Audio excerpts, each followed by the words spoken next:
In 1976, residents of Circleville, Ohio, a small farming town south of Columbus, began receiving anonymous letters.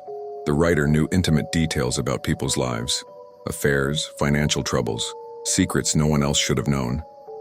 The letters accused townspeople of corruption, adultery, and even murder. The most targeted victim was a school bus driver named Mary Gillespie.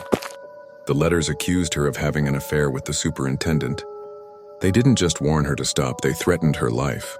In 1977, Mary's husband, Ron, received a call believed to be from the letter writer. He stormed out of his house with his gun, furious. Moments later, his truck veered off the road and crashed into a tree. He was killed instantly.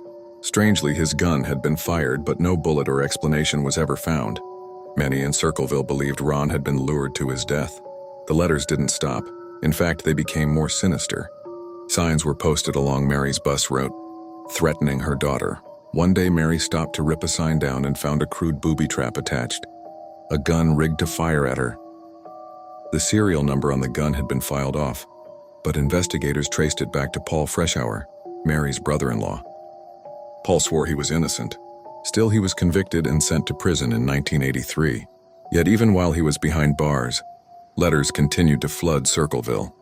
Some were even mailed to Paul himself as if mocking him. Prison authorities insisted he couldn't have been writing them. He had no access to mail. Over 1,000 letters were sent across nearly 2 decades. Some accused public officials of covering up crimes.